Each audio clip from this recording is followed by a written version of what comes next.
We'll go around the table for introductions real quick, and then vote on the agenda, or if there are any announcements, and then we'll have to do those and then vote on the agenda. Taylor, would you like to start? Sure. Taylor Lowry, Director of Transportation at the TJPDC. And Wallace, Service Deputy County Executive. The Chamber's Transportation Planning Manager for the City of Charlottesville. Gretchen Thomas, I'm the Admin Assistant for TJPDC. Jennifer Boulevard Pancake.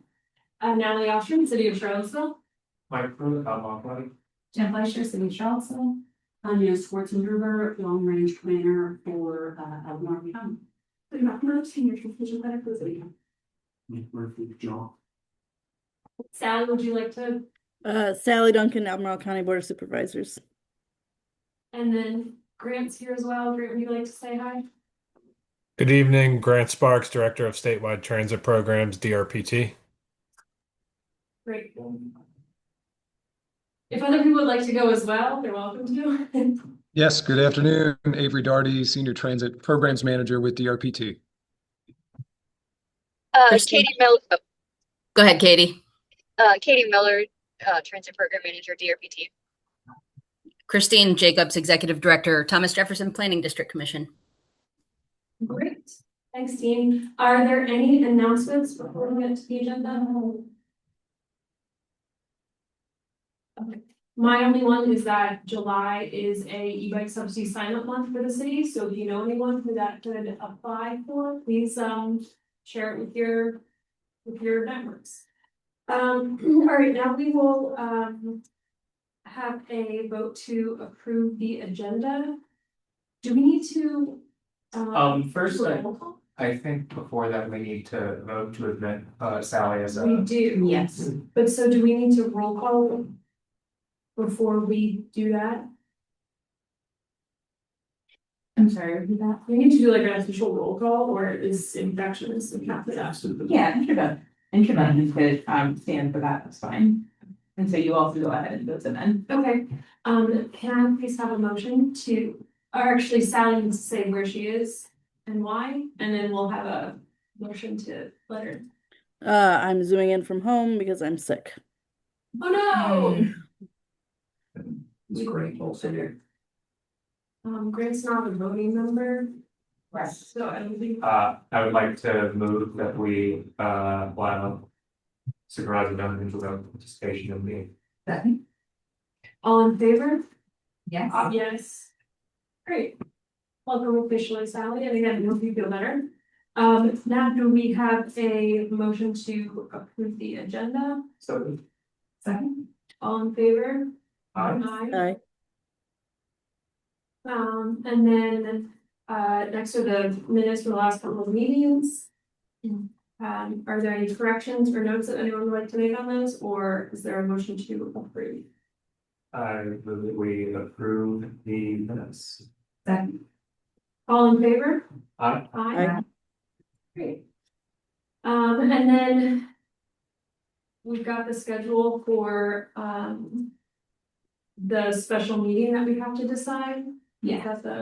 That's So the purpose of the special meeting is to give you all another touch point with the prioritization study. So today you all are going to receive a presentation from the project manager, Jen DeBoule, and we hope to get your feedback today on the first draft of that and be able to incorporate those edits to bring it back before you again in August, so that you have one more opportunity to be able to review and provide any feedback before the September meeting. We sent around an email with some of these dates and times. They are listed in priority order as far as the folks who would be giving presentations and able to attend, but we can also make any of these dates work. And so if there are any that do or don't work right now, that would be great to know. in particular explanations. I would have a very hard time joining the Thursday, Wednesday meetings. Yeah. School starts for me that Thursday, so the Wednesday and Monday are the only ones I could go to. And then I believe it's Friday the 28th. No, that's not there. Thank you. So Friday is not good for you, Sally? Unfortunately, no. Right. But if everybody else can, I know my schedule is going to be hard. That But Monday is okay with everyone? Even though it's last in the priority list, it is also the most available. Taylor, we're not working, that's an all virtual. Yes. That would be virtual. I'm sorry, I never had my city reader on. I didn't even think about that, apologies. So we were saying Monday, the 24th, 5 to 7 is our best bet right now. Yes. Okay, we'll get that calendar invite out. Thank you all. Thank you. Moving on to matters from the public. I don't see any public in the room. Is there anyone online? We have 3 online as attendees, but I don't see any hands raised. If anyone online would like to speak, please press the little hand raise button on your Zoom. Or if you don't know where that is, open your camera and wave around. Okay, if no one would like to speak, then we will move on to our first presentation of the evening, the Virginia Breeze update. Great. All right, let me share my screen. Give me just a second.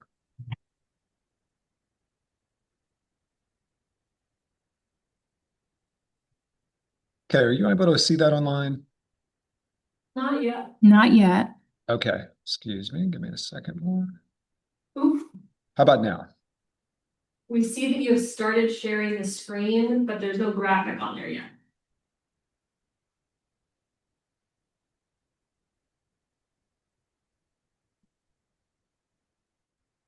Load time saying that they're all. Okay, No, there we okay. go. Not seeing anything yet. We got it. We got Sorry. Oh, we lost it. Okay. All right. There's just a little bit of a delay, so it should pull up here in a second. Sorry for that. But as that is loading, just want to say good afternoon, members of the Charlottesville Albemarle Regional Transit Authority Board. It's good to be with you, even though virtually. My name is Avery Daugherty. I'm a Senior Transit Programs Manager with the Virginia Department of Rail and Public Transportation. I'm going to take a quick pause and see if that has shown on your screen. So we can see the graphic, but now your words are a little bit Any delayed. luck? Okay. Give me 1 second more. Sorry for the technical issues.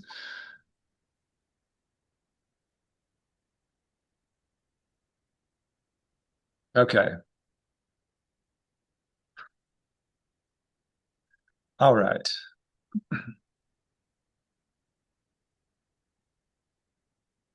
Okay, as that is loading, just want to say we'll be providing just a brief update on the Virginia Breeze Intercity Bus Program, which is a statewide network that strengthens Virginia's multimodal system and provides essential long distance mobility for rural and urban communities.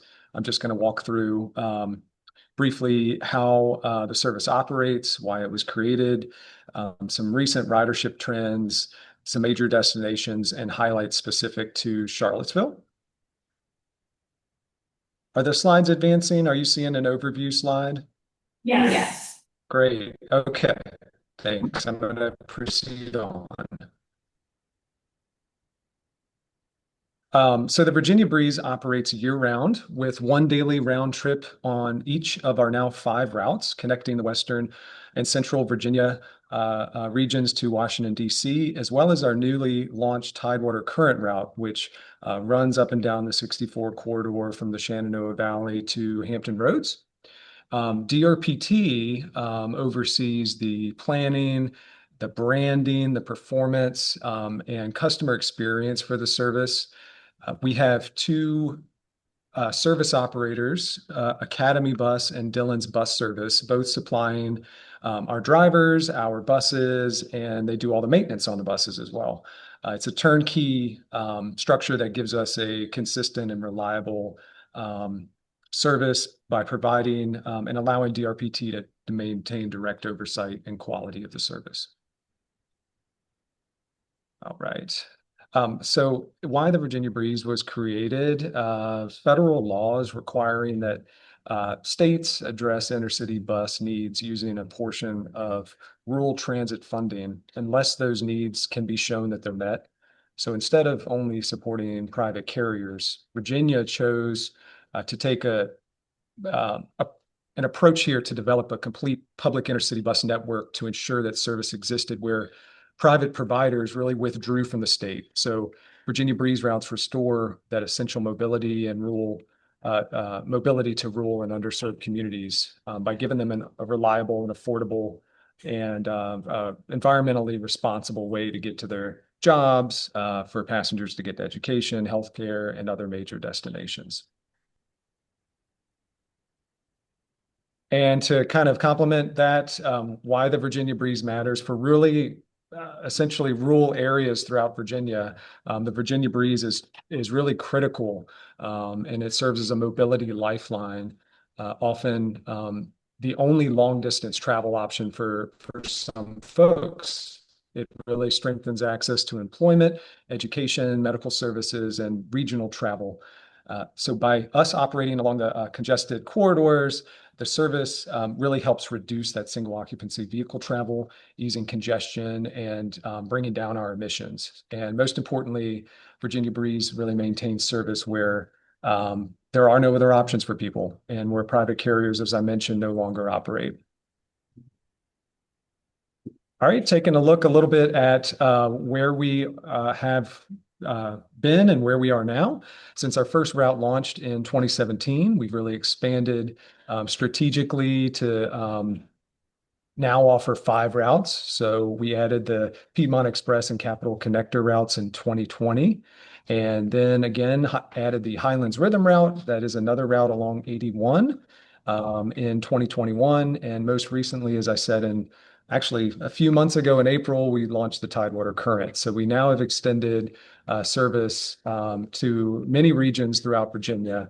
And each expansion has really been met with steady increases in ridership, giving Virginians something that they can rely on with travel options. This is taking a look at ridership. So just a high-level overview showing that ridership growth definitely has risen over the past 4 years. Some quick highlights here, starting in FY23, we had just over 56,000 riders, which was about a 29% increase from the previous year. And in 2024, we hit about 62,000 passengers, which was a 9% increase year over year. In 2025, we had another 8% increase, just at about 67,000 passengers. And just finishing up fiscal year 26 here, we saw another 6% increase this past year to just under 71,000, just over 71,000 passengers. So yes, the growth is definitely leveling, but we're seeing total ridership continue to rise. And we're currently conducting, I just wanted to mention that we're conducting a comprehensive study, needs assessment to evaluate travel patterns and identify more opportunities for service improvements and multimodal connections for the system. Hey, Avery, can I turn for a second?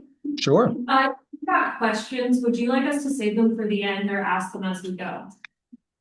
It is completely up to you. I'm happy to take questions as I go along. Okay, does anyone have any questions so far? I have a quick question about this slide about ridership. Leveling out makes sense at a certain point because seats are going to fill up, especially if it's just one a day. I know that there's like if someone rides from the start all the way to the finish, that counts as one. But if someone rides from a section to another section, and then someone different rides from that section to the end, for example, that counts as 2 rides, right?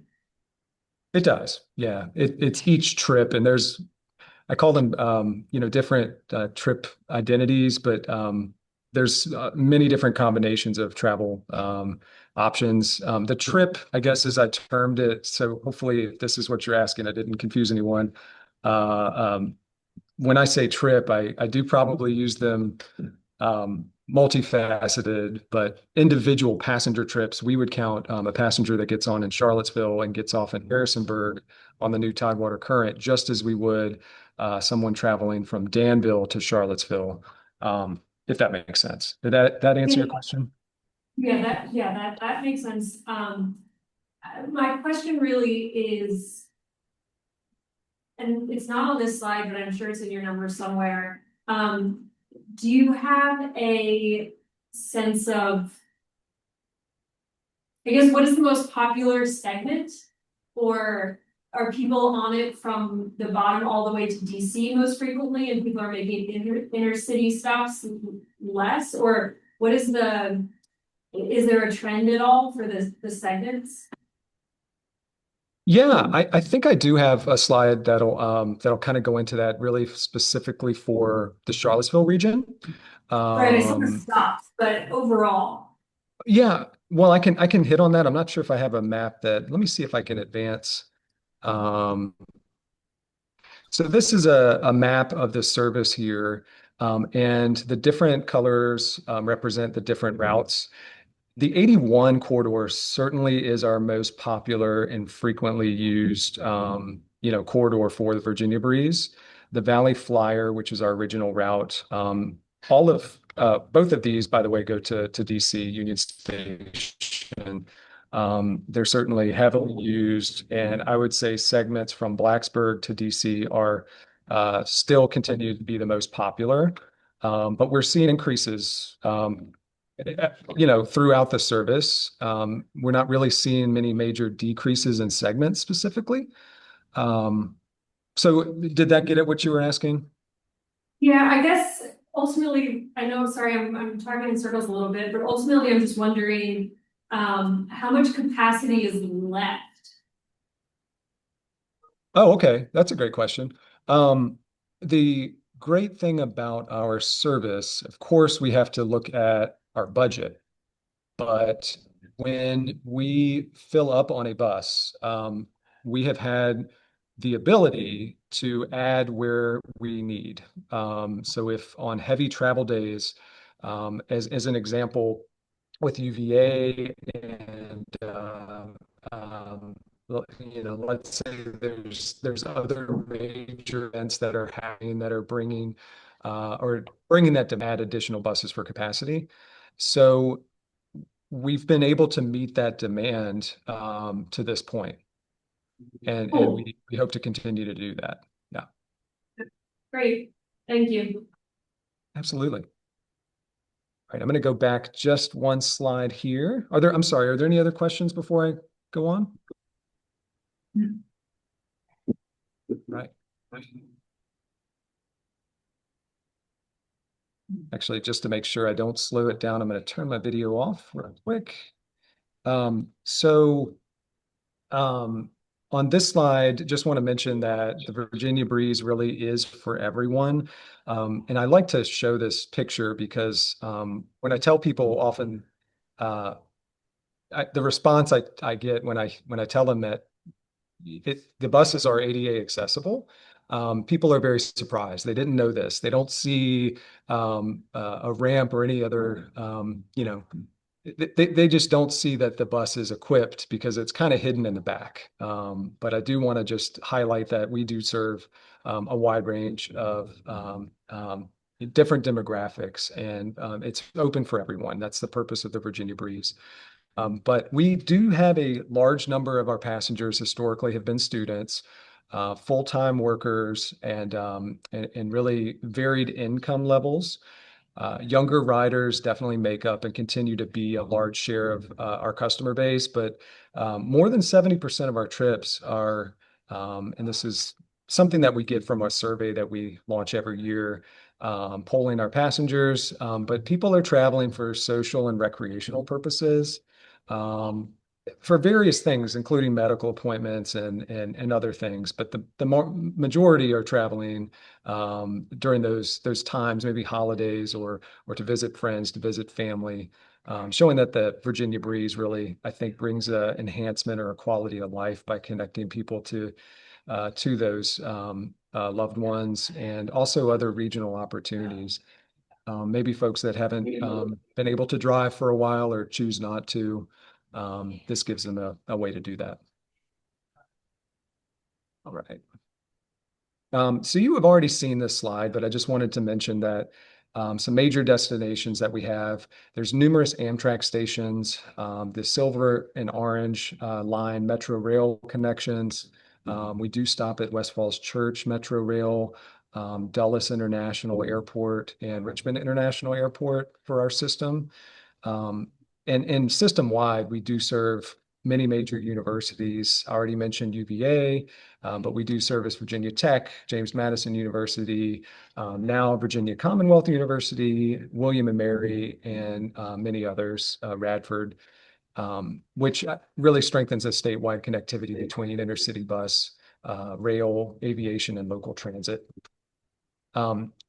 Some of our highest ridership stops, I want to point out, Charlottesville is actually in this list, ranks around 7th system-wide with roughly about 400 passengers monthly. And these patterns really help reinforce that the network is aligned with longstanding reliable travel demand. But some of the top stops are Dulles International Airport, which I mentioned, Harrisonburg, Union Station, in Washington, D.C., and Blacksburg.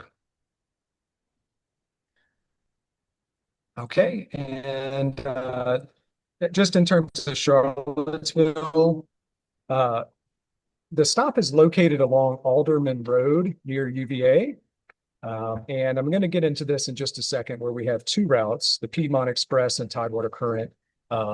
And this stop, we do have service that stops daily with bidirectional trips. So in total, the Virginia Breeze stops in Charlottesville a total of 4 times daily. And I already mentioned that we have about 400 passengers that utilize this each month.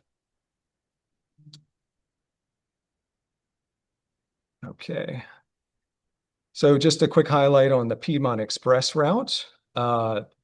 This is a route that operates between Danville, Charlottesville, and Washington, D.C. And fares are generally $36 or less. We scale it down based on the shorter distances that people travel and scale it up for the longer distances. And the Tidewater Current, let me get to that slide here. Just wanted to mention that the Tidewater Current is traveling from Virginia Beach, Charlottesville, Harrisonburg, with fares generally $29 or less. And both offer, I think, reliable schedules and convenient connections to major regional destinations. And just flipping back real quick to the other slide, I just put some highlights of the departure time. So Piedmont Express, if you're trying to travel to or from the Charlottesville area, it leaves Danville at 8 a.m. every day, gets to Charlottesville just before 11, and would get you to Union Station if you're boarding in Charlottesville at 2 o'clock. And for southbound, it gets to Charlottesville, leaving Washington, D.C., arrives at Charlottesville about 1:10, and arrives to Danville at 4:15. And then see if this advances. The Tidewater Current leaves kind of early from Virginia Beach around 6:20 a.m., gets to Charlottesville at 11:30, and would get you to Harrisonburg just before 1 o'clock. And if you are traveling from Harrisonburg or heading south, anywhere from Harrisonburg, you would arrive to Charlottesville at 8:20 and get to Virginia Beach at 1:25. All right. And with that, I wanted to show you just this slide real quick. If you're planning on booking a ticket, we've really tried to make a concerted effort to make this easier for everyone to book. So we're working to improve coordination with providers to make multimodal trip planning even smoother. So the Virginia Breeze hopefully can be a choice for people to connect as we work closer and harder with other providers and our ticketing system with your trip planning now by visiting virginiabreeze.org. We hope it's a smoother process for that one website view to purchase your tickets and get to other places as well. And with that, I will pause for some questions. Appreciate the support of the Virginia Bees program and happy to answer anything I can. I have a question. Um, I have a friend that was trying to use this last week and was sort of frustrated that they couldn't take a bus from Richmond to Charlottesville and back to Richmond in the same day. Is there any plans to consider doing sort of, you know, bi-directional multiple times a day so that people could go back and forth in a day? Yes, definitely something we were looking at, and I briefly mentioned it, but with this comprehensive study that's underway, that is a part of this, where we're looking at service frequency and stronger regional connections for better time transfers, specifically, hopefully with passenger rail, even maybe looking at different times for airport connectivity, or excuse me, airline popularity with booking airlines, and also local transit, just some improvements for our service. But frequency is definitely something we're looking at. A big piece of this I do want to mention is the funding element. So that is a big part of the comprehensive study that is underway, kind of looking at and examining long-term funding options and keeping the service affordable for riders. On the point, I know you still, you still have ticket prices. I'm curious, we see what the ticket price for the rider is. I'm wondering what the ticket price for Virginia Breeze and the state are, if we were to break that out separately, right? What's the total per rider subsidy being? I had a little trouble hearing you. I'm just going to repeat and make sure I heard this correctly. So you're asking what is the difference between what we charge the passenger versus what the cost per passenger would be? Yes. Gotcha. That's something I could definitely try to get to you. Don't believe that is something in our DRPT open data portal, but it is a metric that we track. But I'd be happy to follow up with you. I'm a little surprised. It feels like the top three most important metrics: cost to the user, cost to the government, ridership in the list. But Well, I have a question related to Sally's question. So the Danville to Washington breeze is like from 8 a.m. to 2 p.m. The Danville to Washington Amtrak is from 8:30 to 1:45. So the price for the Amtrak is more than the breeze, but the timing is pretty much the same. So what consideration is there for differentiating rides versus, cannibalizing service, or how does that timing and duplicativeness factor into decision making? Yeah, that is a good question. So, and this is something I will say that we definitely are looking at. Part of the study, again, I don't want to keep going back to that, but it is very robust. So it's also looking at our ticket pricing. It is looking at are there ways to have maybe even some targeted reduced fare options as well. That's part of this. But specifically to your question, when building the Virginia Breeze, it's important to think of the regional bus element of this. And in terms of timing, without getting too deep in the weeds, we are able to utilize our federal funding to the fullest by connecting and timing our routes. For this route that you mentioned, the Piedmont Express to Union Station. So we're connecting to other private carriers like Peter Pan Bus Lines is a big example. That'll take passengers beyond Virginia and beyond DC. So if folks are trying to get to New York or get to Philadelphia, they'll connect at Union Station from Virginia Breeze to get on another carrier's bus line. And so it is important for us looking inside our state borders with connectivity with passenger rail, as well as pricing. But we really serve as an option for people. Hopefully where we can look at frequency changes and additions to the service, people are going to have better timed connections, but other time options if they need to leave a little bit later in the day. That is all something that we're taking a hard look at. I hope that answered that question. Sure. It's the same route at the same time. The price is different. But, and you know, the reliability is probably a little better because often the crossing can get delayed. But I'm just wondering if there's like, you're still connecting to Union Station, but if you need to get there by 2, you can take the Amtrak, and you get there by 5, you can take the Breeze, and it leaves at a different time, just to provide an option that's different, not just in price, but in schedule. Right. Yeah. That's a good point. I will say that that's all something that we're definitely interested in looking at, and definitely appreciate the feedback. It's a puzzle, often building routes too, where, as I mentioned, just not meaning to talk in circles here, but it's there where we can calibrate, we certainly want to, and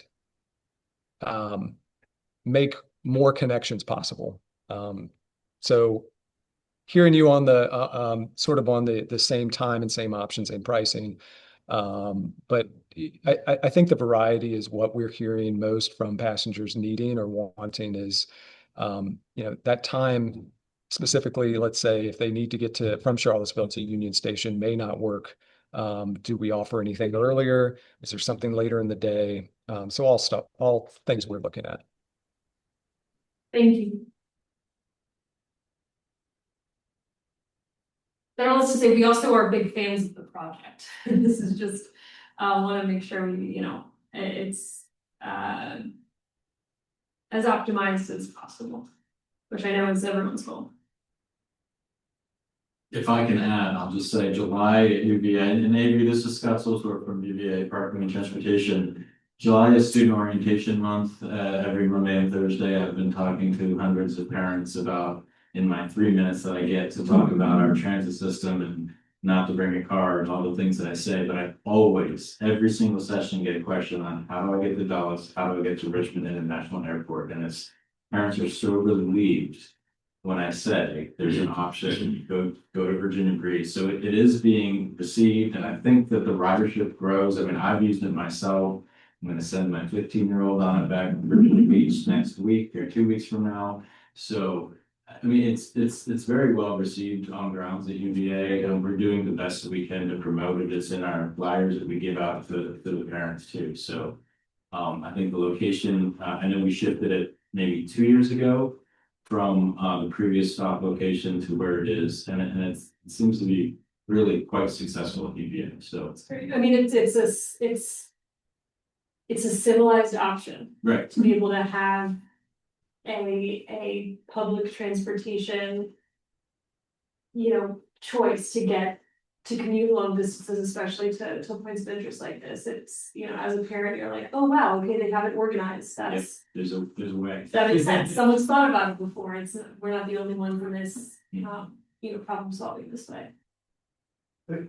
This is almost more of a comment or like a feedback. Because I heard several times, like, Sally asked specifically about ridership frequency, to be able to use it almost like a commuter service. We looked at the data of how it's being used, and I think this makes sense, right? Like, I can think of the times I've ridden about the bus, it was all when I was a teen, for things like this.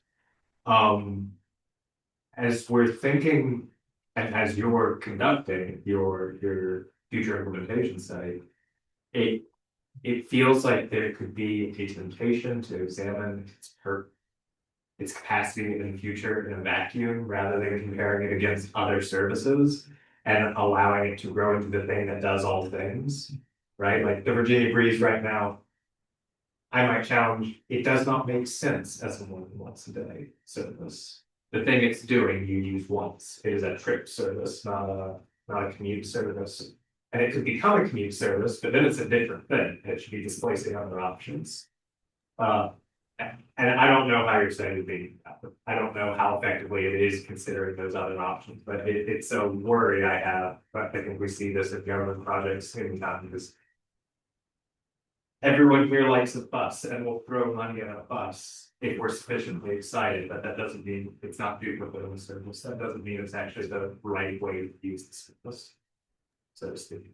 That's my rant.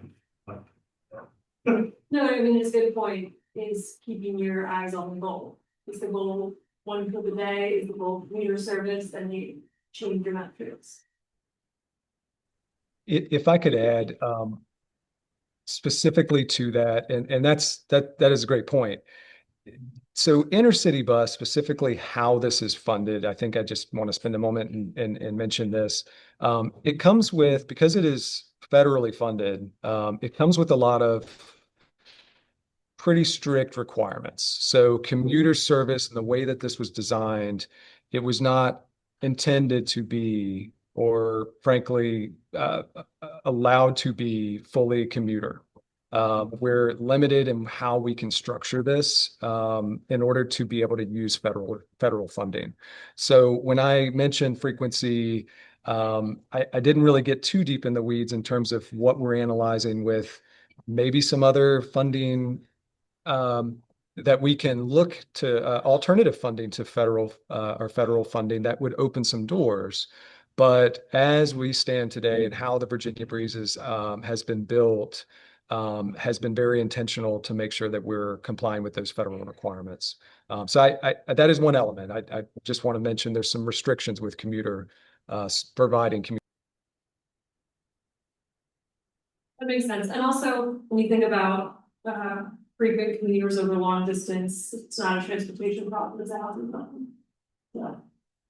Okay, any other questions for Avery? Or comments? There's some prayer, raise his hand if there's something to add that's good.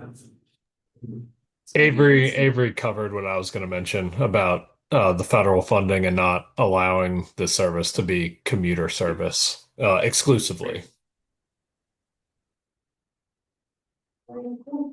Great, well, thank you so much. We look forward to seeing it continue to grow and be utilized. Thank you, and thank you so much. Really just want to express the thanks. This is a partnership without great stakeholders, such as yourself, University of Virginia. We've really been able to accomplish a lot in a short amount of time, and it's because of that partnership. So thank you very much for the support.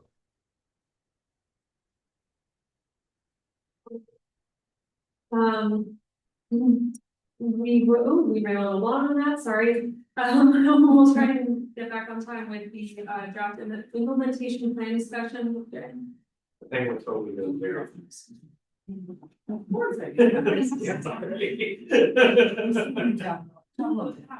We started. Well, I'm probably not going to help you get back on schedule. I'm so sorry.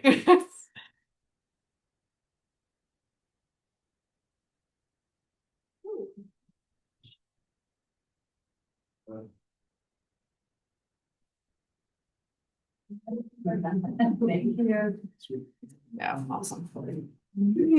Hopefully that will. I wanted to disappear. It's another domestic people can't see the nice rolls. Okay, there we go. Okay, and then you just leave those. Awesome. All right, well, thank you guys for having us back again. I gave you something that you can read a whole lot better than what got sent out with the packet. We'll go through that in a minute. But I'm here tonight to give you an update on where we are with the study. I'm going to throw some tough questions your way as well. Just to kind of set the stage of where we are in the series of presentations that we made, I think starting back in I want to say January. I think we've done this. We've been a fixture for the past several months. We've talked about identifying surface improvements from the variety of plans that the region has. the last two presentations have talked about prioritization of those service improvements. Tonight, we're getting into really the meat, and that is what does it look like to develop an implementation strategy that ties in costs and your priorities and potential funding options.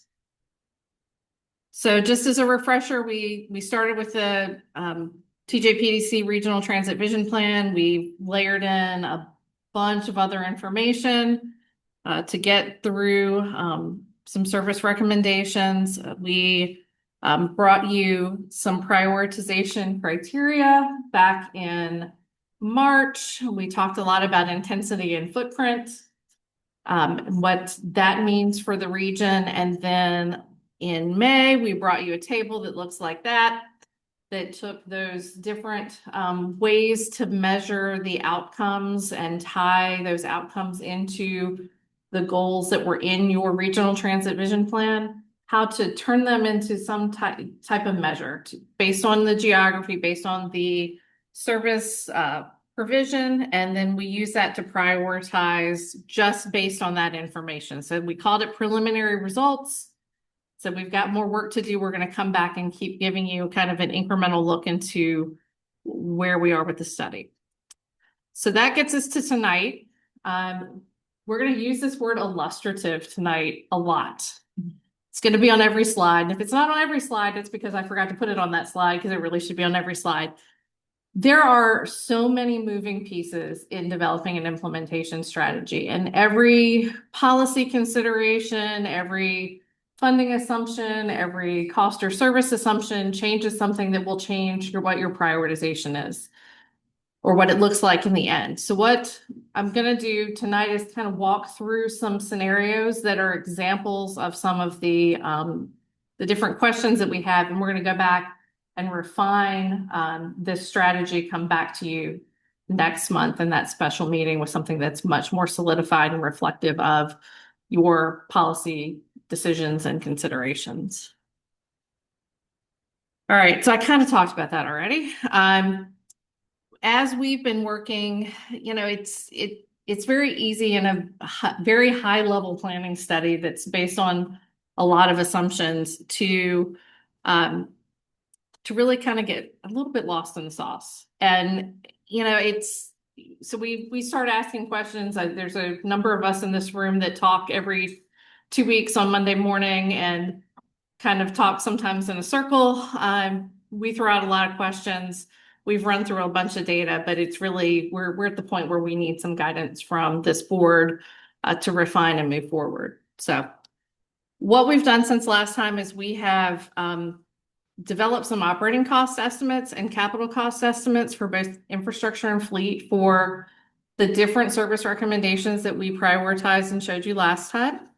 We've also worked with Grant and his team at DRPT to look at funding strategies from I would say the more traditional path, state and federal funding. We've also talked with your staff about some other strategies and funding options. And we are now at that point where we're ready to start thinking about what it looks like to program services at a high planning level based on resources that could be available. So what are we going to talk about today? I will say I'm going to give you 3 questions or walk you through scenarios related to 3 questions. We have kind of hit on most of these before, but we need to get to the point where we've got some direction from you so we can go back and refine. The first is CARTA, as is established in the Code of Virginia, talks about Albemarle in the city of Albemarle County, the city of Charlottesville.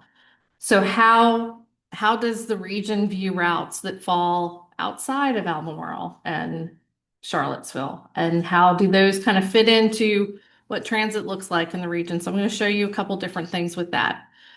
We're going to talk about how, and you just asked a great question that ties right into the second bullet. We're going to talk about cost, estimated cost, and projected ridership, and how those can potentially factor into a prioritization. Again, very high level planning data, but that does weigh into what your funding formula looks like for your regular operating assistance from the feds and from the state. So those outcomes are important. So we're going to give you some options to consider relative to that, and then we'll also talk about eligible cost. For the purpose of just kind of setting the table with the placemat in front of you, I just want to emphasize definitions around footprint and intensity. I've had to go back to these definitions many times. I think everybody that's on the working group, we have to keep going back and reminding ourselves what the definitions mean when we talk about footprint. Logically, that's extending routes in areas that don't have service. That's new routes that don't in areas that don't have service. The other things that are considered footprint in the definition of the prioritization methodology that you saw in May are increased hours of operation. So Sunday service or late night service would be considered an increased footprint from a concept of time. It's also introducing new types of services, things like new microtransit zones.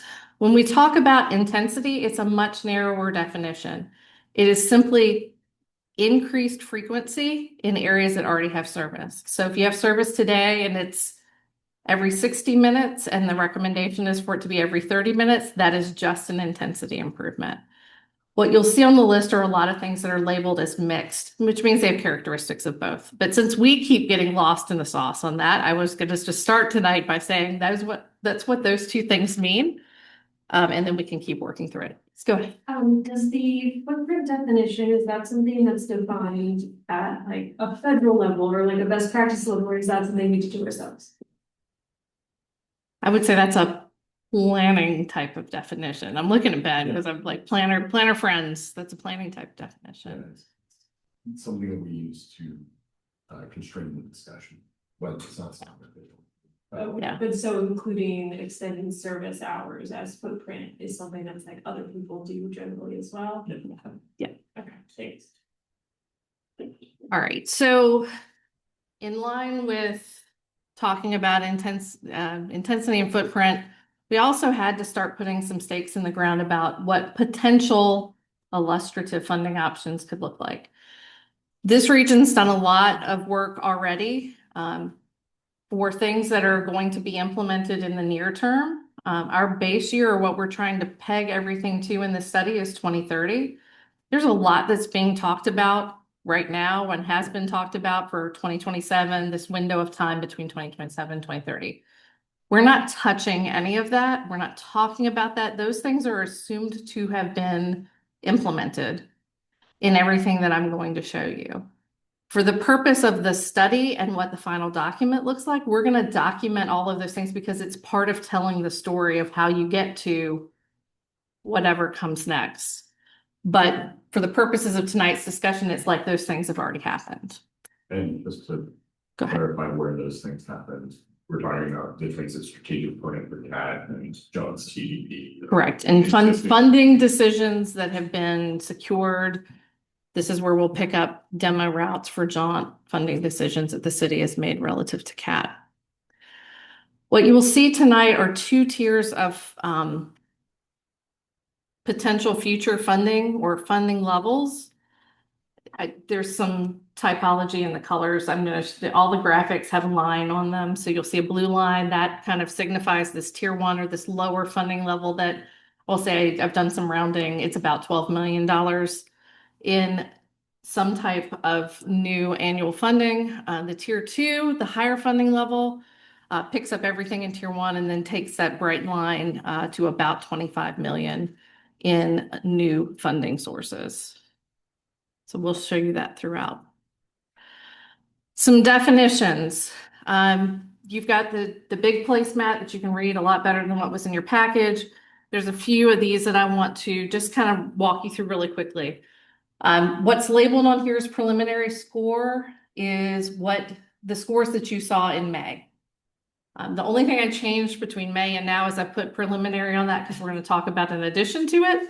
But that captures your factors related to equity, population density, access to activity centers that we talked about previously in the study. Nothing in that column has changed at all. When we talk about cost, our operating cost is the cost to operate the service in the frequency that is shown on The table, it is a planning level cost that's based on hours of service and the hourly cost of both Kat and John. For capital, we're making assumptions for as your service grows, you're going to need more vehicles, you're going to need more space in your maintenance and operations facility. You're going to want to make improvements to your bus stops and accessibility to those bus stops, and maybe even implement some transfer centers. We've made assumptions relative to that and provided some planning level estimates to go along with those. Those two cost factors then get to what is shown in the table as a local cost share. So this is where we apply the funding that can be assumed to be available from the federal government, from the state government. So what we're doing is applying a match rate.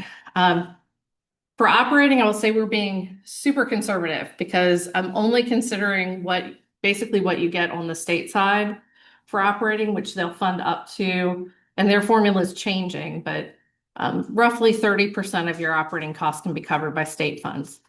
John, Kat both also get federal funding that can be used for operating. I haven't accounted for that because it's not really a match. It's done differently. And the costs are very variable. There's a lot of cost escalation with labor and fuel. So I'm giving you a very conservative outlook on costs to operate when I'm looking at local cost share. On the capital side, Virginia's transit program at the state level is one of the most generous in the country. And so the match rate required, the amount of local money you need to put into your capital is generally very low. So for vehicles, for smaller capital infrastructure improvements, things like bus stops, generally speaking, the state money leveraged with federal money gets you to about 4% cost, local funding that's required to implement those capital purchases.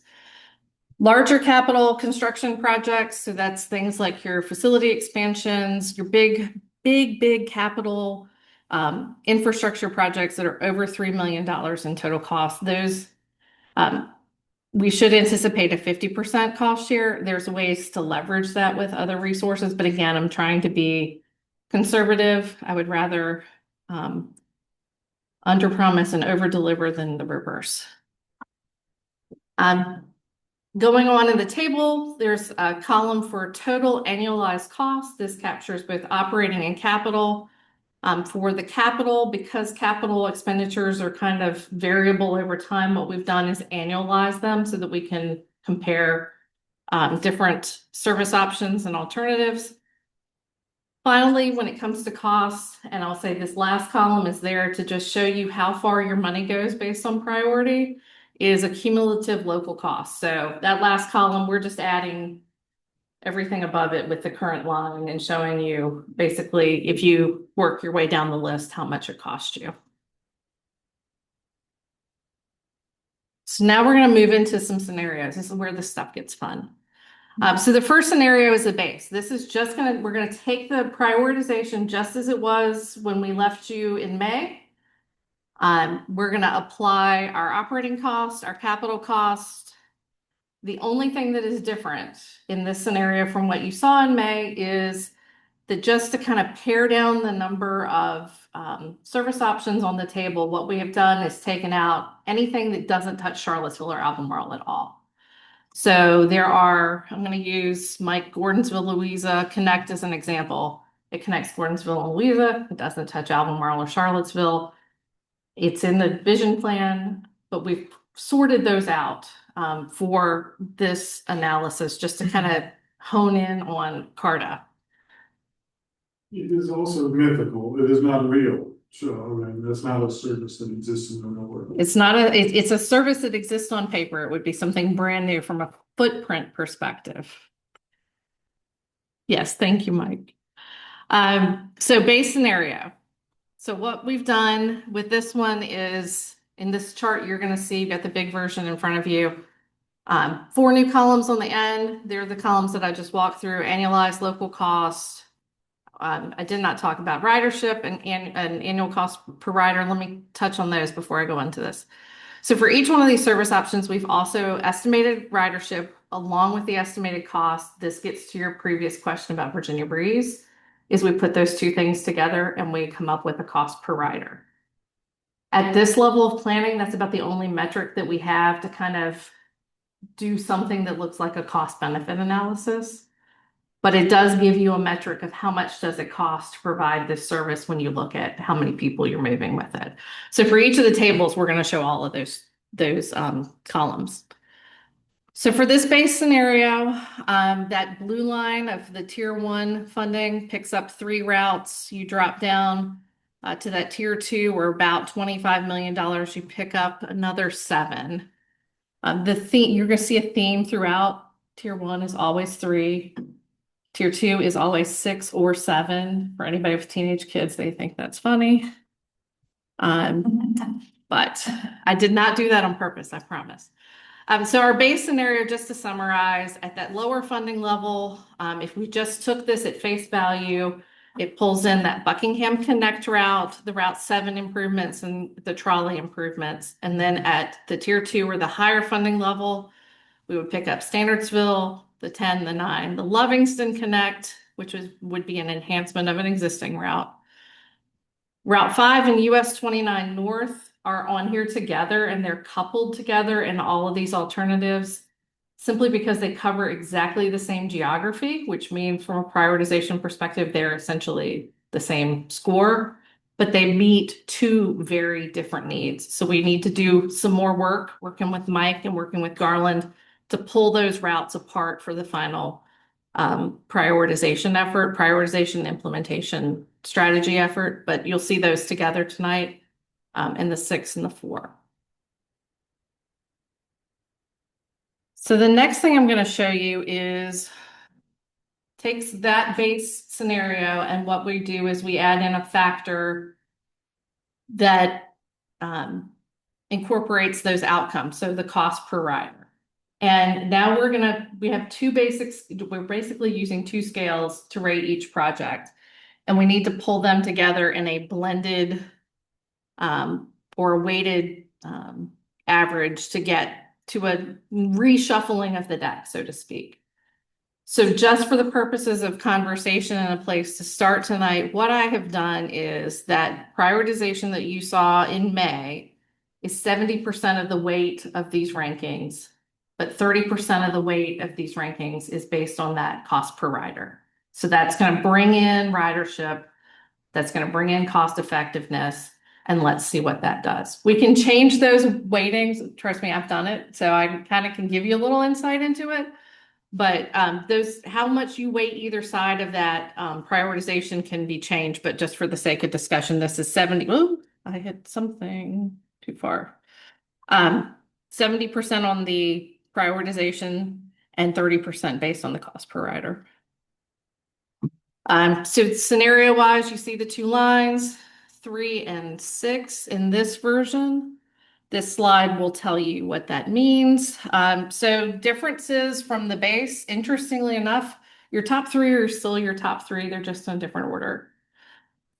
Your second grouping, that tier 2, we move Route 3 in to what would be a funding scenario. But Lovingston Connect and the Route 4 drop out of the funding scenario and fall below that red line. Something to think about when you start thinking about costs, like a cost effectiveness. I really don't like that term when it comes to transit, but it's the best thing we've got to call it. It's just inherently when you start talking about routes like Lovingston Connect, they're a long route. They have a lot of costs associated with them.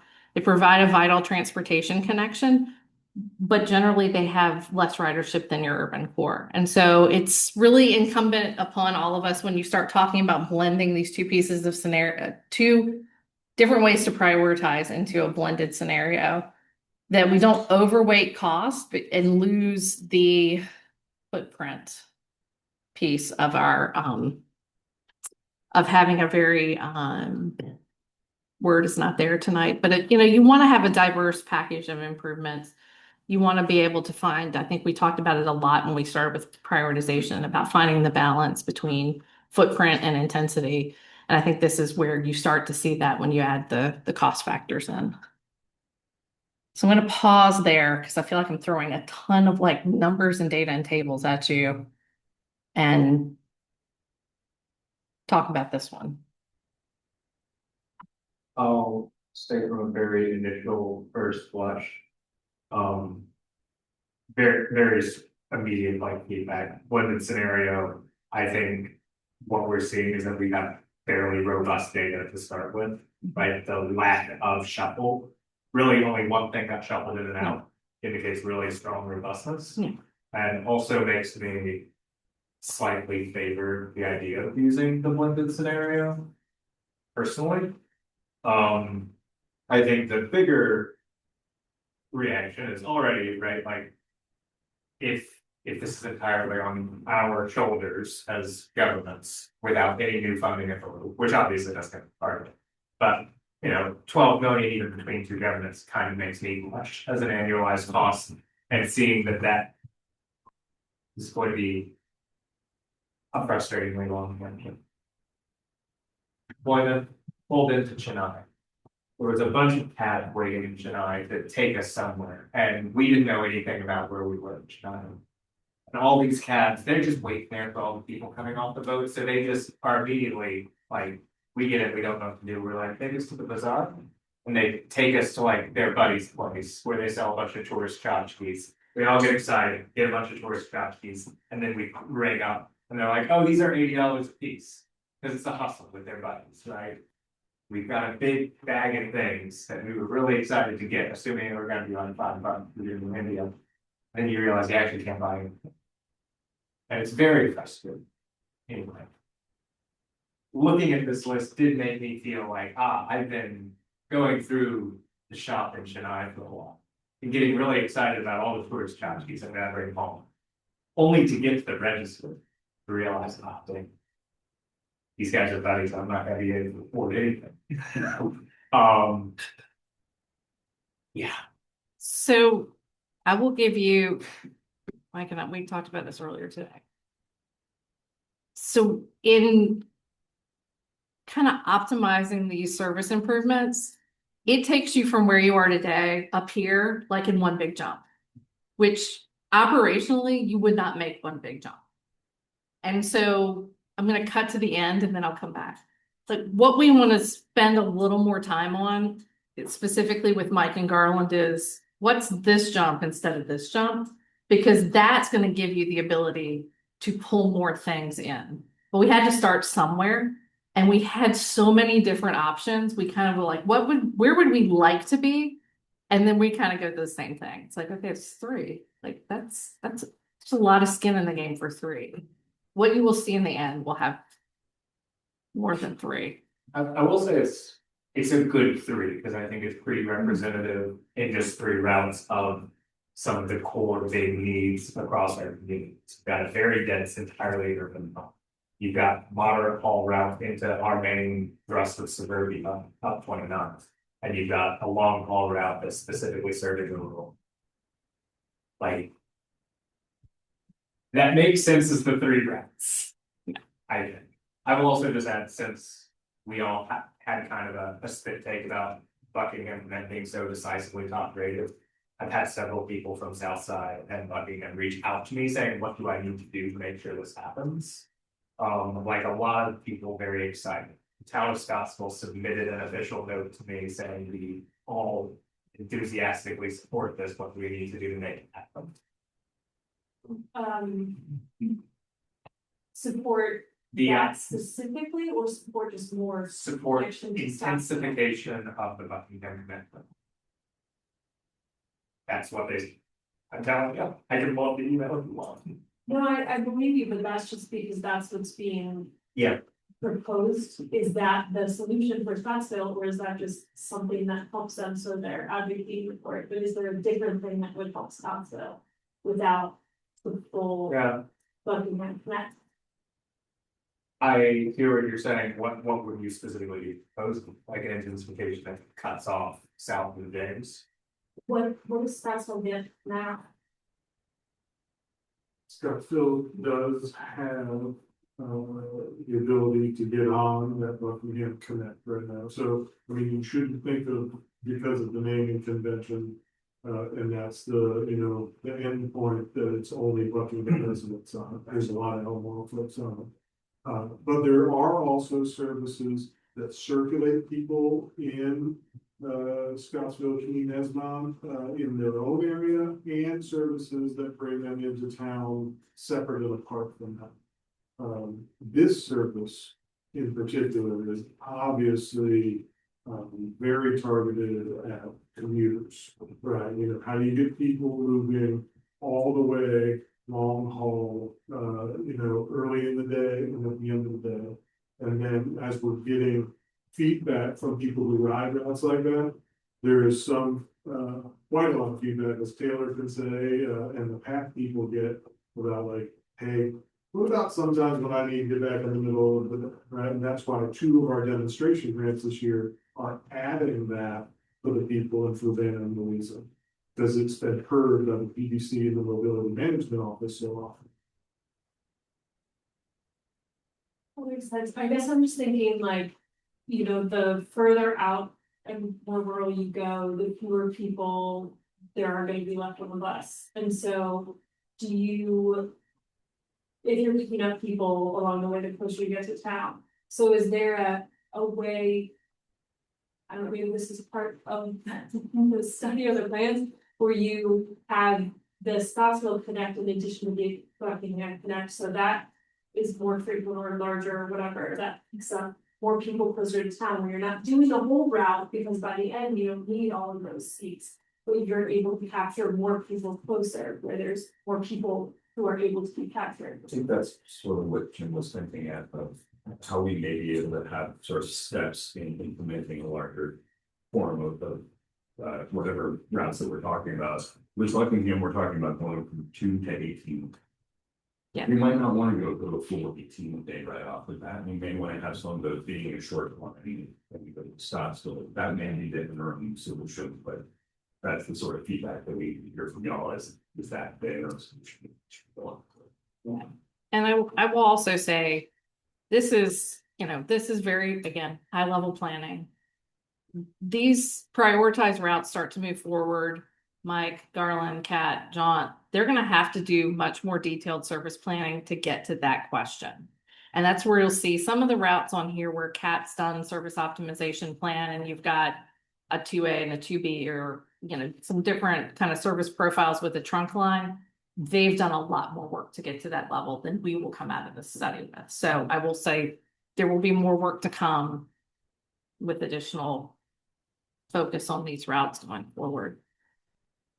Interestingly enough, I mean, this is all on a spreadsheet. So I changed the weighting all the way to 50-50 and to 80-20. It doesn't really shuffle it that much.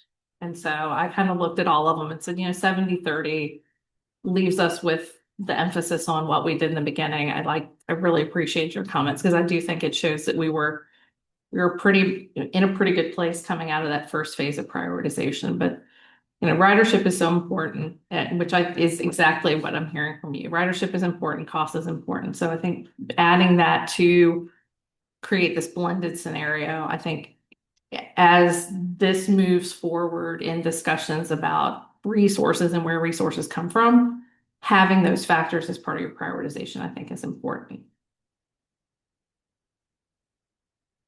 Ready to move on? All right, so I'm going to show you another scenario.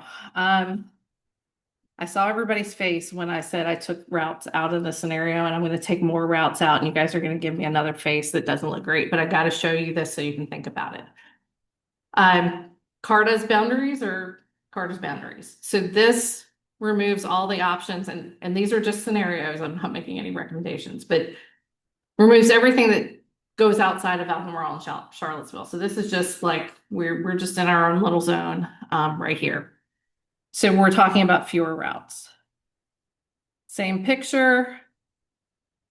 What does it mean? Route 7 and trolley still end up in the funding scenario. This one, because we lose our connect routes to the outer counties, we pick up the Route 10. And then tier 2, we're same kind of six route strategy. So we lose Buckingham, we lose the Standardsville 29, which gives you that additional frequency up the 29 corridor.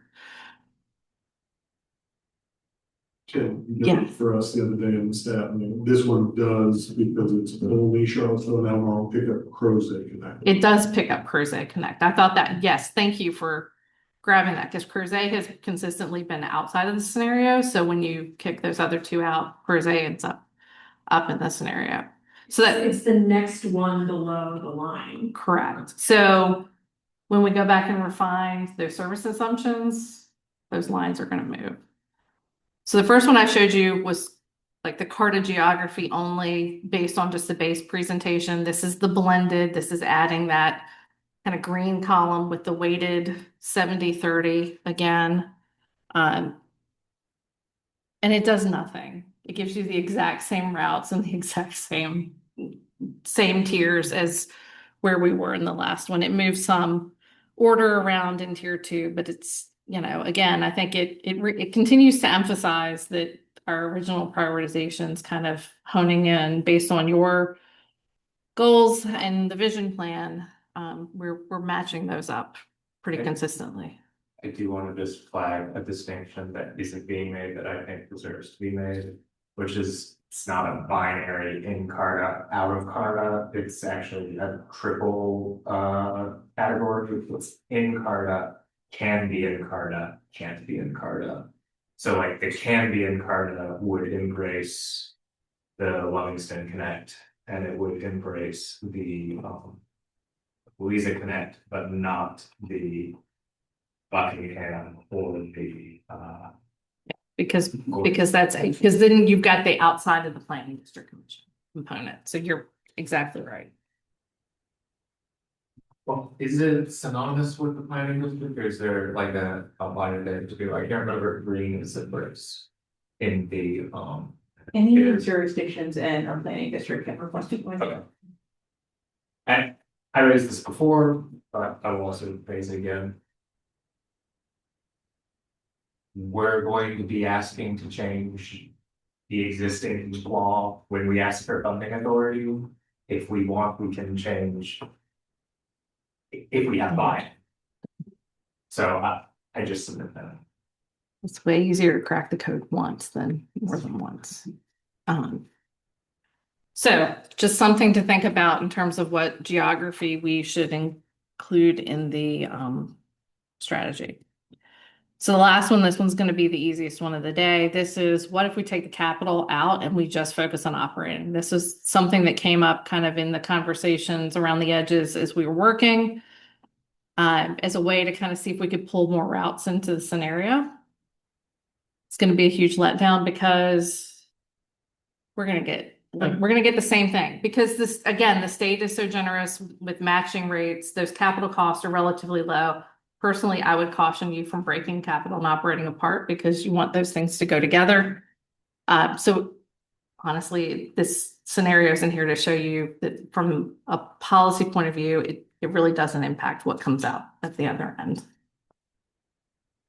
So that gets us back to a slide that looks like where we started, that we've got 3 things that I kind of need some direction from you so that we can go back and refine this over the next really couple of weeks and come back to you with something that is much more solidified at the end of August. So the first one is that either we stick with the base prioritization or we go with the blended. So we include cost and ridership. So should we do that? How do you want to handle the routes? To your point, inside and outside of Albemarle, but really also out inside and outside of the PDC, and then the question about eligible cost for capital.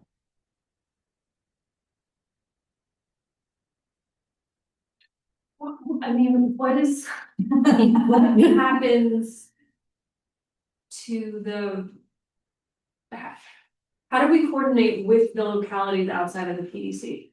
What does that actually look like in practice? If we're doing them in this and are off, like, yeah, what's Mike? I'm gonna put Mike has to do this already, so I'm kind of putting you on the spot. Like, what does it look like when you're? I would also say, and every route that this would apply to is one of Mike's routes. If Yeah. I'm Yes. mistaken. You. Sorry, I didn't mean to put you on the spot.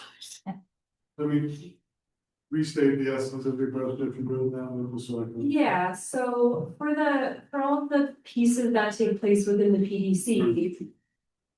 This is who deals with that, but for connecting with outside, what is the actual like communication mechanism? How do we inform them of this as an opportunity, or do we just do it and say here? Like, what is that? How does that relationship work? Well, I think that Buckingham is the only non-PDC, for example. And then you just say, I spent, what, 90 minutes with the county executive in Louisa the other day. You've got Gordonsville in there too. Is that? I don't think it gets picked up. Gordonsville is They're not getting picked up in It's in this in list. some- They're not getting. Gordonsville's in a study. Okay. As is Goochland in a study. And Okay. we're not negotiating with either Orange or Goochland in any way. That's Okay. why I mean. like, Perfect. let's discard those from our thinking altogether. Because like rural transit needs to, there's a major emphasis on this idea that we would get people from Western Goochland, not necessarily always Charlottesville. They want to just move people to Zion's Crossroads because there's enough retail and medical there that would be better for them than maybe going to Richmond. That was their theory, and they wanted to know John would do that. We're not trying to expand in that way. So I think so then there's buttons, right? And so certainly we're in conversation with Buckingham about what their services are. They're aware that this is happening in Charlottesville. But as I started, I was in Louisa meeting with the county, making sure that they wanted to put up the match money out of their excess capital for our demo grant. They're very tuned into that. They're interested to see what's going to happen. And they want to know some things in a proof of concept from my meeting, right? He asked me like, is there going to be money in some way from this, or from a demo grant like I've got this year to prove to my board that we should add connect routes from Louisa, right? Like that was this very specific question. And so how I think about the list, as it's come forward and then shuffled many times is where are the best opportunities for Charlottesville and Albemarle and the CARTA board to demonstrate the value proposition once again to the other people in the PDC about why they ought to be partners. Because the other part of all these connect routes, whether it's for employers, a lot of people are getting off at UVA for sure, or for people who are coming to other reasons, they're coming into the city and Albemarle. And there is a value to the city and county of moving people from the region, talent from the region who wants to come work here, in and out every day without bringing their car. And so like there may be, I understand some heartburn about like, well, should the city or county be paying for this route that's moving Fluvanna residents? Well, there is at least some hope that you're gonna demonstrate to them in the long run, yeah, they ought to be paying for that too, right? They should partner with you all too, because you're benefiting from all those people coming in, working here and spending the money. I'd also note that we already do a similar situation with the Acme Express. They are not in our planning district, but we, as individual localities and UVAs, pay them a portion of their local costs. Which we share with the localities on the other side of the mountain. So there's an example out there of an opportunity that we have successfully pulled off in the past. We've done it as individual localities. We could do something similar as a region together. I guess my question is what complications arise from the fact that they are not in the PDC? It would have to be a tailored ask the General Assembly. I think. If they wanted a vote on. Yeah. We could extend service to them and they would have a vote on it and they would be an informal kind of vote process. That could be the That's just easiest the way. construct, right now, Charlottesville and Albemarle are each 28% owners of Jones. Louisa, Fluvanna, and Nelson are 14% owners. Green and Buckingham have significant amounts of service, but they don't get the vote. They buy service. And so there is also this other category of partnership with the effort. And that means maybe they may not be able to pass the legislation to have the separate funding stream, right, in those areas. And they'd have to look at their match money out of their general fund. That's up to that jurisdiction. In some ways, and someone correct me if I'm oversimplifying this, it seems like our relationship with Buckingham moving forward, if we wanted to include the relationship between CARTA and Buckingham to look, frankly, very much like the relationship between the city and the county currently looks, where we've agreed to buy a certain amount of service from you. We don't have a vote on how we talked a little bit in this budget cycle about how the tail was kind of wagging the dog on our service, right? We had a service we had a charge increase for service intensification the CAT is doing. That isn't necessarily in our service area, but it's part of it. We can always not pay you, but we're going to keep paying. And so we have that relationship, that economic relationship of buying your service that makes it keep working, even without having a formal vote on how you're choosing to structure the services. I recognize as the person who represents Albemarle County that it's probably that politics for me to not just say the intensification stops at the James, but I really can't get over the fact that like everything stops at the James. Right? Like I bike this rural route on my spandex long distance, very hardcore cycle. To reference a comment earlier. And when you cross over that big scenic bridge with then in Buckingham, the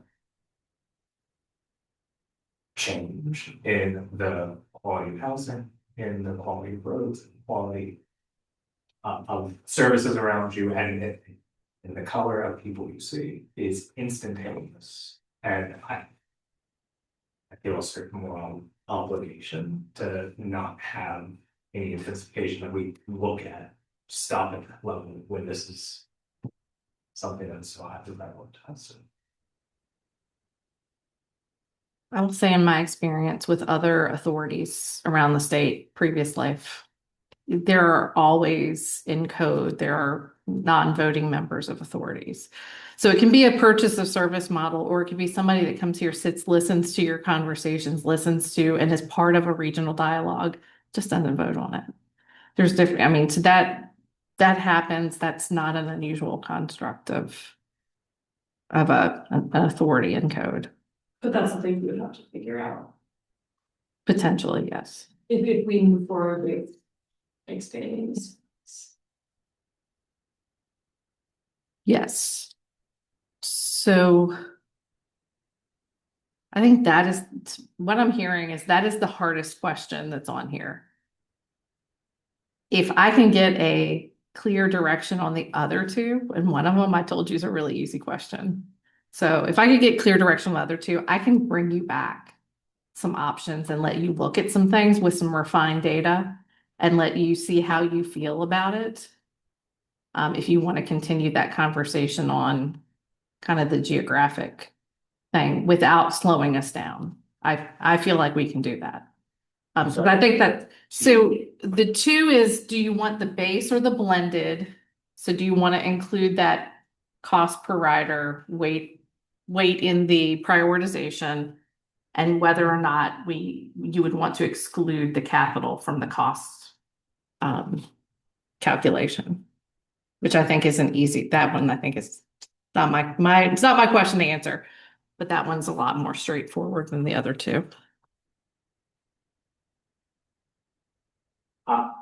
I will just, if this is something you feedback, I've already voiced mine on this, I'll just say it for the purposes of like a soft vote. I think the blended makes sense. The capital seems insignificant, so don't split them. It also seems like it'd be bad accounting. Yeah.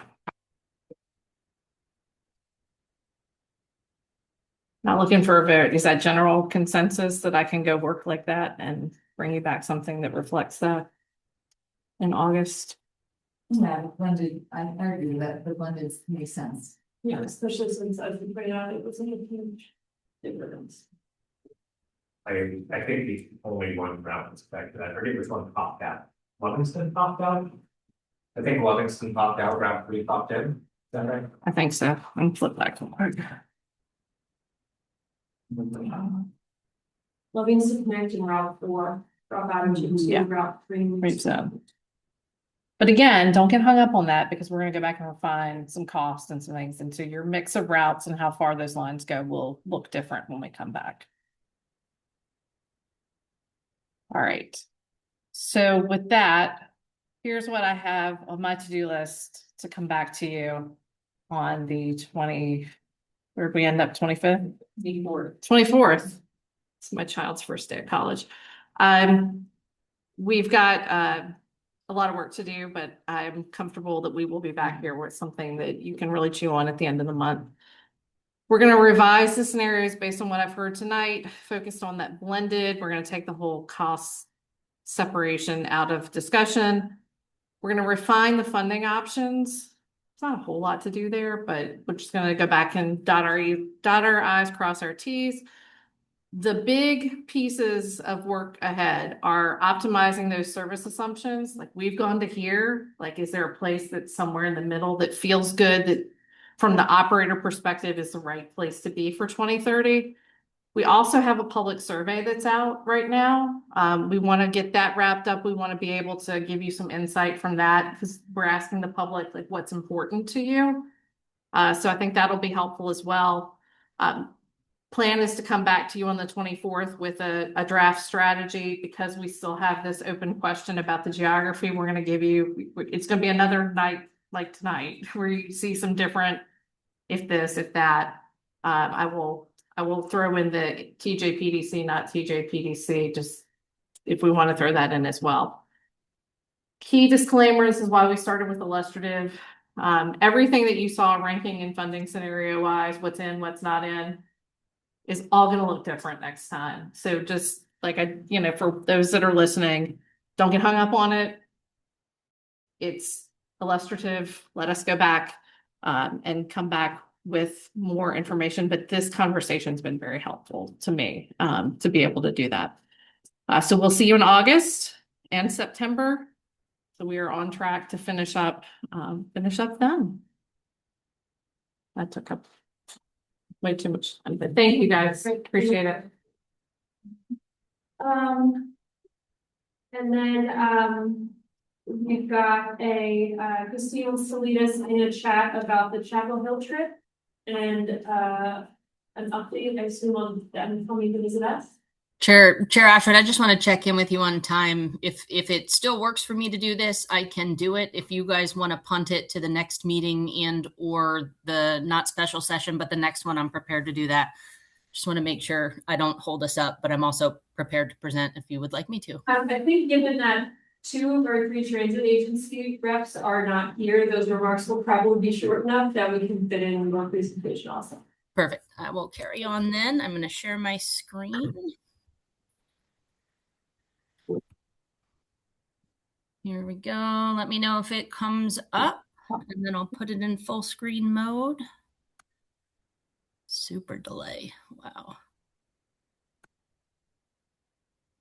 Is it showing yet? No. Yep. It is showing. Okay, great. All right. So I had the pleasure of joining the chamber to chamber visit.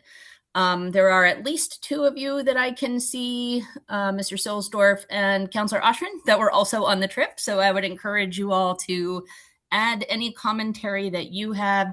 In full disclosure, I did not create this slide deck. I took the one that was used in Chapel Hill and deleted a handful of slides just based on the amount of time that we have, and then added a couple of summary statements just to bring it together. So the overview was Chapel Hill is actually one of the largest transit systems in all of North Carolina. It has over 2 million riders per year. It serves Chapel Hill, Carborough, and the University of North Carolina, so UNC at Chapel Hill. And then there's some data here on their coverage. So they do the fixed route system for the University, Chapel Hill, and Carrboro. It's about 20 weekday services, different routes, and 12 weekend routes. It also covers their ADA service, which they call Easy Rider. They do both the short and the long range planning for the 3 of those entities. And they do all the marketing, public relations, and are responsible for all the major transit initiatives, which some of them I'll show a little bit later.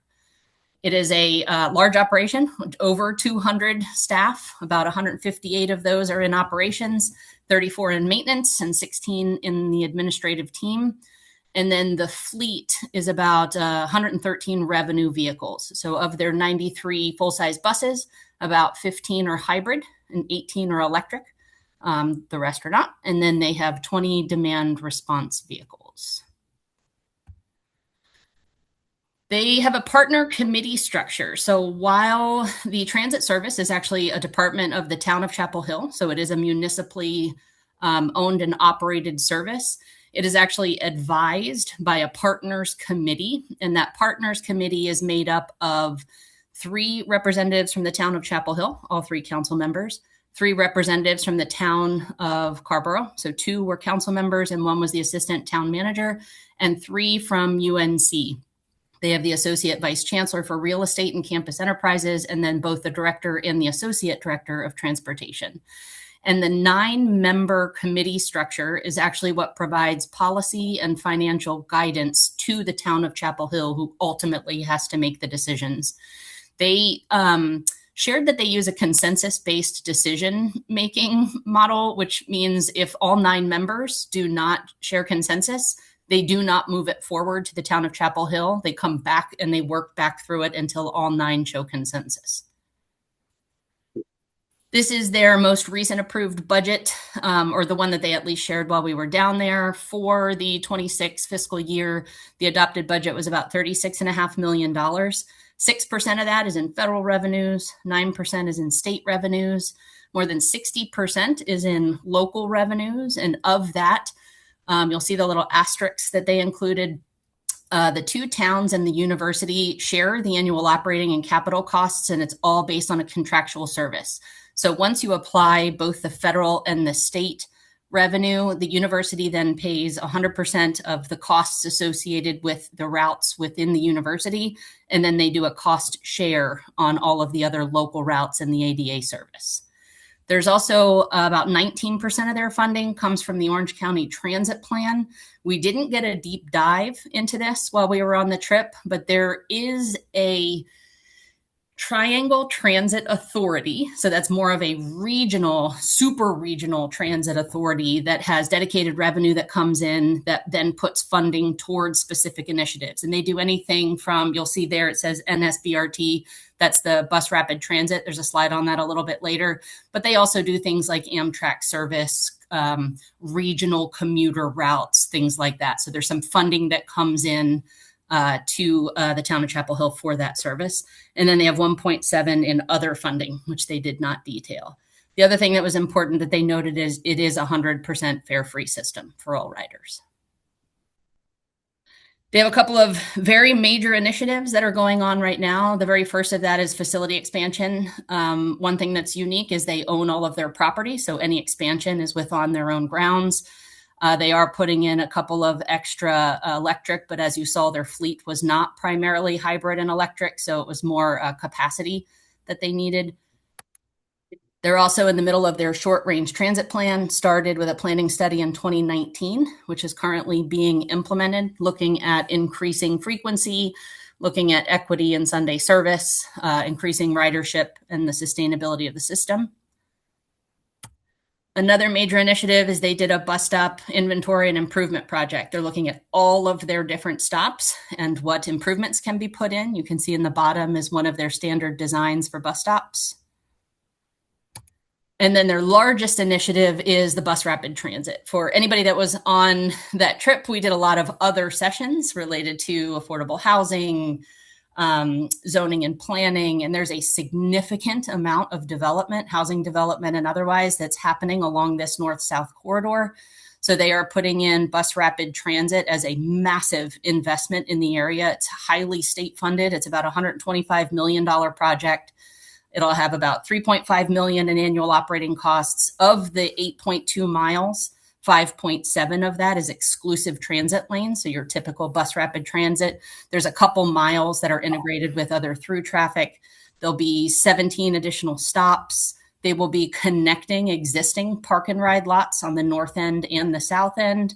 And then they'll be serving the town of Chapel Hill, UNC's campus, and all of the UNC hospital system. And it also will have connections to their regional transit service. So we didn't learn a lot about this while we were down there, but Go Triangle is their regional service that goes between the three major metropolitan areas in that area. I didn't do a ton of deep dive. I wanted to share a pretty high level. This system is really fascinating. When we were down there, we learned a lot of really great stuff. I think Councilor Oshrin and Mr. Solsdorf can add some more color if they would like to. It is unique in that it's not like our area because they have always been an integrated service through the town of Chapel Hill. It's always been a single provider. They've never had to do any kind of consolidation. But it's also a fairly impressive service. When we were down there, you know, as we went through all of our sessions, they're like, hey, just jump on the bus whenever you want to get back. It'll take you where you need to go, and it'll be here within 7 or 10 minutes. So it was a really great opportunity for us to learn from another area that's very similar in size and makeup to Charlottesville. I'm leaving Mr. Litchfield's information on here. He was incredibly gracious to the team that was down here, even in follow-up questions that I sent him. He said anything and any time we can connect with you guys. We would love to hear more, not only about your service, but how we have similarities. So I'm leaving his information. He said that was okay to do that. And then I'm happy to take other questions, but more than likely I will log those questions and get back to you because I am not necessarily an expert on their system. So high level overview, wanted to share it with you guys. Happy to take any questions. Awesome, great. Thanks for the recap. Before we open to questions, Scott, was there anything you wanted to add that you remember? No, I think that was a good summary. I think the only other thing that I learned on that trip that Christine did say was, and I've heard this from other operators that are further down the road on electrification, are just the challenges. He was Brian was pretty blunt about the challenges they've had with their electric bus fleet. And it's not easy, so it was a little bit eye-opening. Yeah, they had one fully catch on fire. Yes, they did. Pretty serious. Like a movie set. Wow. Yeah, those things don't stop or start. Yeah. Well, I mean, they were fortunate. It happened at the depot after people were not on it. Nobody was on it, and Far away from fine news maps, yes, kind of the best scenario if you're gonna have a complete conflagration. And he was also honest about their hybrid buses, Right. which they, like us, they have the first gen that are, you know, over a decade old and have all sorts of problems. And are, you know, weighing well, should we invest in new ones? Have they solved that problem yet? Or is it just never going to be as good and we should avoid it? So they're grappling with that question as well.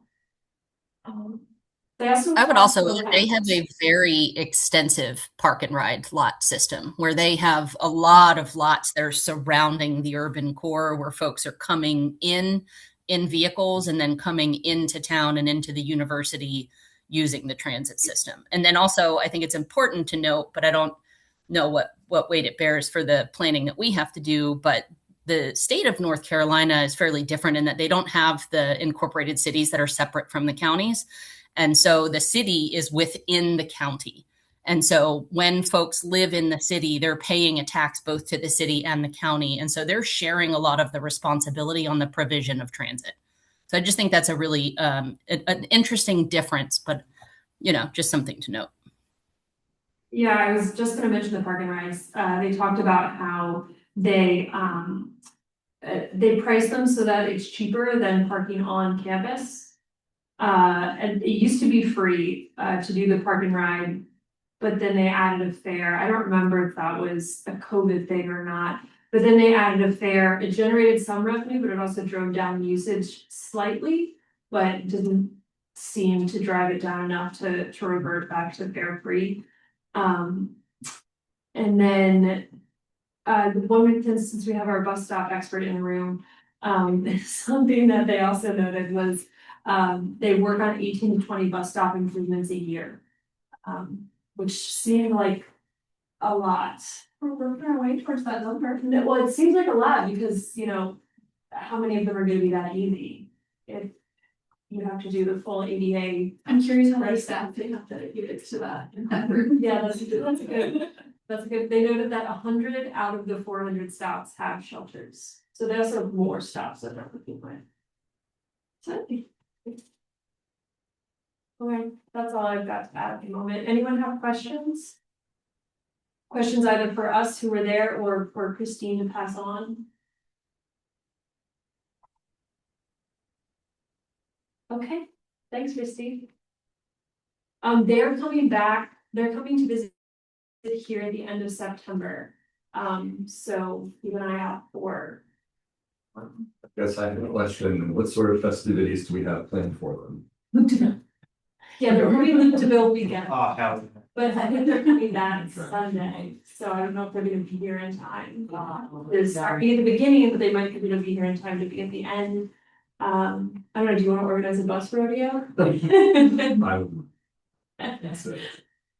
Yeah, if anyone has a fun thing that they're interested in, or fun or educational thing that they wanna incorporate into that trip, there's, a very capable person planning that, but I'm sure suggestions are gonna be welcome. And Christine, do you mind if people send suggestions to you?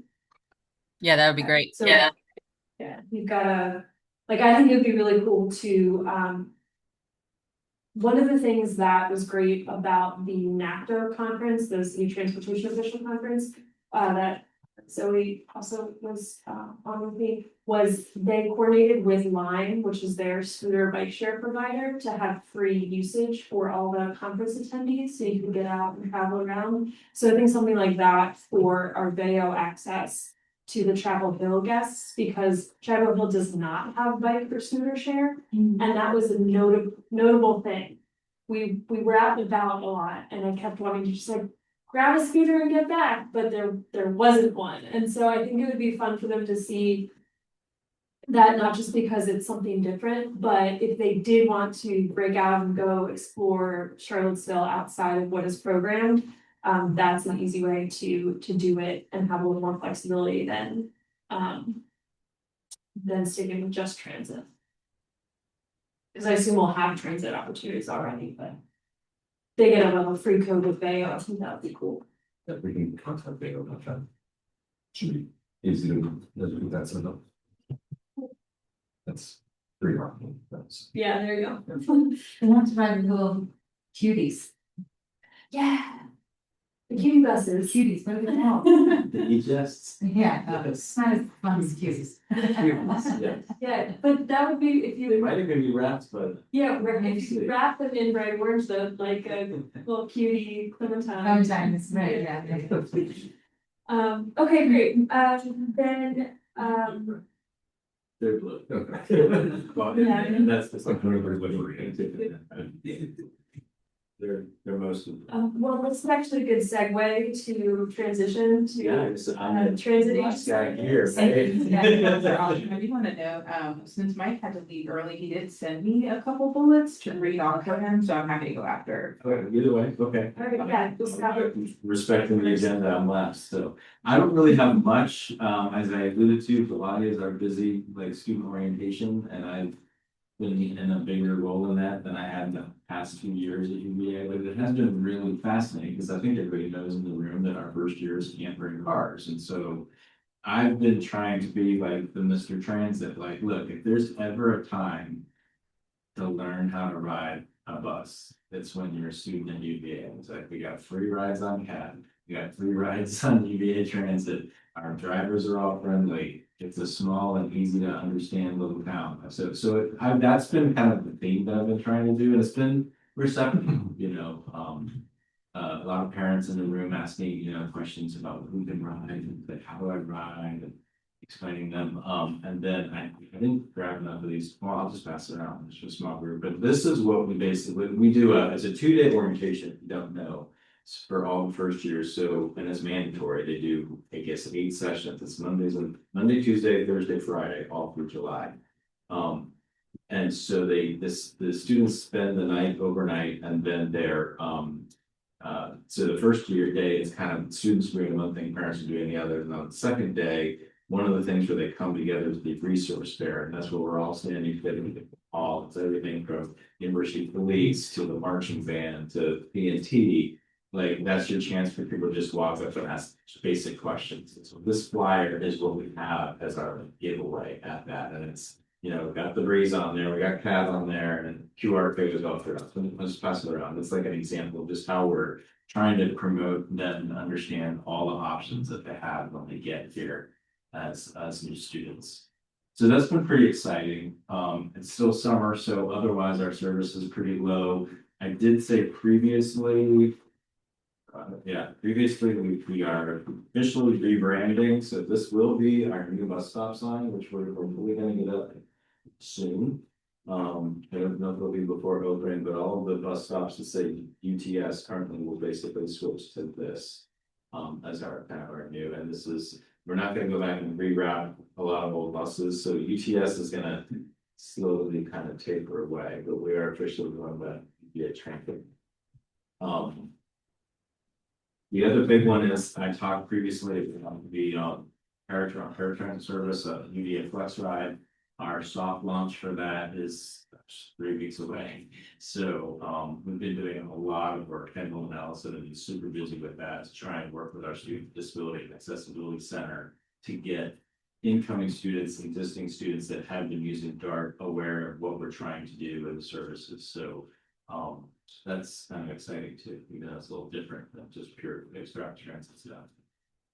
Well, it's cool to hear difference between, I mean, it doesn't feel like I was at UVA that long ago, but when I hear the difference in what services are offered, and even just the ability now to this is really gonna age me, but to pull up Google Maps on a phone, and so it puts your and and how transit is accurate on that, which is useful and kind of an easy, it's like a thing you already have and already know how to do. So for people who are, like you said, learning how to ride the bus for the first time, you're like, okay, this is a method I already have, now there's just another option that's available.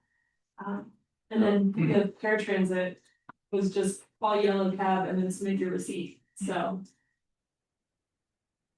We'll see. Yeah, no, we're really excited. It's a good time. The other quick thing, actually, we talked about that, reminding one other big thing. I think I said this before. Since I've been here, and as far back as any of us can remember, we typically didn't start our full semester service until the first day of classes, which is Monday the 24th. This year, we're actually going to start 4 or 5 days earlier, on Thursday, with first year movement. Again, to that same theme of okay, you know, the buses are out there, so it's still weekend. Go check them out, ride the buses, see how it goes. So it's kind of a little bit in response to the fact that we had a perfect storm of a thunderclap right on top of the first year convocation last year. The students hadn't been, they didn't know how to get to JPJ, last minute change from doing it on the lawn to JPJ. Well, how do you get to JPJ? Right. Well, What if we run the buses starting by the first day of movement? It's gonna be a little tricky this first 2 days because of all the cars for the, you know, dropping off all their belongings, but we're gonna have at least more buses on the road and the ability for them to go out and kind of explore around. So we'll see how it goes. But it's hard to say that it feels like summer just started, and it's already wrapping up. Yeah. Are you getting any of the students at orientation interested in driving buses? Yes, that's, parents, when I tell them that, yes, we'll pay you to get your CDL, and we're among, if not the highest paid job on grounds for a student to get. Parents, right? So we get practice. It's what you do.